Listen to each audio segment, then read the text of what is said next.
po ang may tanong. Ito po ay address sa ating Vice President and Product Management Business Unit Head ng Surf to Sawa, si Cap. So nasabi niyo po kanina kung ano yung concept ng campaign na ito. Ngayon po, ang tanong ko naman is, paano nga ba pinili at binuo ng Surf to Sawa ang mga miyembro ng mama mo? Good morning again. No? As mentioned earlier, yung segment that we are tapping, no? Or that we are covering, ito yung Class D. No? Wherein ang decision maker talaga dito ay yung isang nanay. No? Kasi nga ang nanay ang nagbabudget, nanay na nagti-TikTok, no? Nanay na nagpapaaral ng mga anak, no? Nanay na nangangalaga ng buong pamilya. So, inisip namin sino ba yung best who can represent a typical nanay, no? So, those are the qualifications bakit ang napili namin ay ang ating mga kasama ngayon dahil they really typifies, no, ang tunay na pagiging isang tunay na ina, no? Dahil like for example, si Ma'am Shimelay, no, ay talaga naman siyang ilaw ng kanilang tahanan at silang lahat. So, nakita namin na kung sila ang gagamitin naming endorser, no, for the Surf to Sawa, no, dun sa segment that we are penetrating, mas magiging malaki yung chance because nakikita ng isang nanay, ako yan no? Pag nakita nila sila Melay, sila Miss Rochelle, Miss Sunshine, Cheche, no, Jopay, no, sa billboard, no, ako yan no? So mas magiging magaang, no, yung kuha nila ng ating world class na produkto, no. Imagine, no, itong produkto na to ay prepaid. Okay? Tayong mga Pilipino, sanay tayo sa tingi-tingi, no? Kaya ang Converge ay nag-create ng isang special na produkto para naman matugunan yung pangangailangan ng market na yon, no? So, yan siya. Thank you, Kap Ding. Ngayon naman, this is addressed to the marketing. Ano pa ba ang aabangan namin sa Mama Mo Group? Maliban sa mga concert sa Araneta, may mga ganun ba?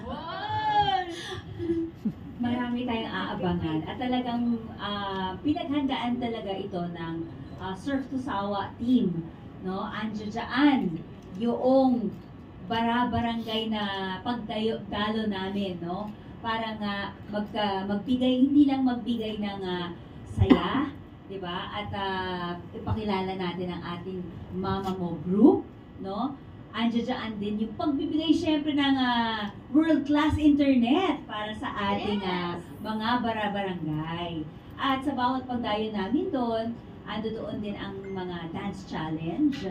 Kaya yung huling barangay na pinuntahan namin, yung sa Anoras, talagang ang daming sumali at nakisaya. Andiyan din yung music video natin para ipakilala ang ating bagong jingle na talagang mapapainak ang lahat.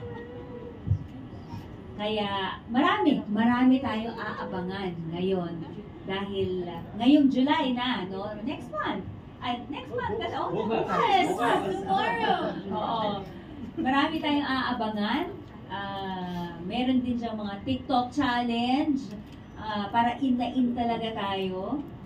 Kaya lahat ito pinaghandaan talaga ng Barangay Surf to Sawa para sa ating mga kababayan. Thank you very much, Ms. O. Palakpakan naman natin. Of course, ang ating mga friends from the media, meron po ba kayong ibang mga tanong? Sir, good morning. Sir, your name po and from what company po tayo?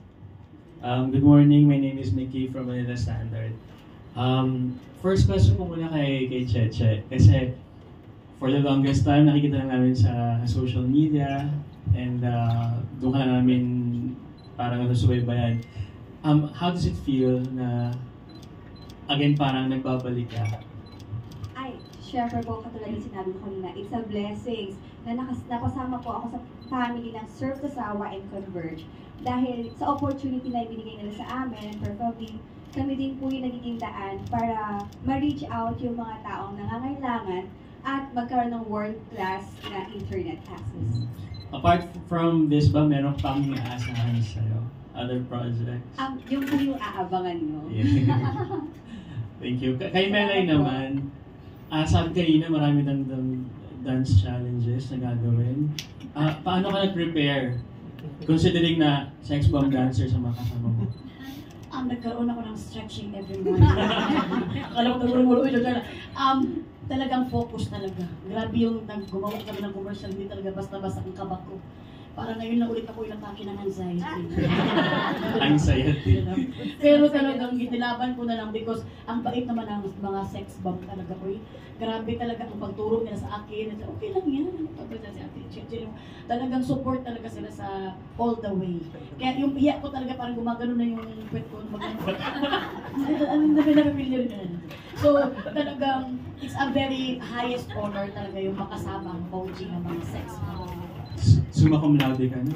Yeah, thank you so much for that. Anyone from Sex Bomb, how was it working with Melay? Hindi ako ang nagwag. Hello. Ayan, si Melay kasi nakasama ko na siya sa Banana Split. So, alam na alam kong mabait siyang kasama, katrabaho, kalog siya. Hindi, kumbaga walang masamang tinapay sa kanya.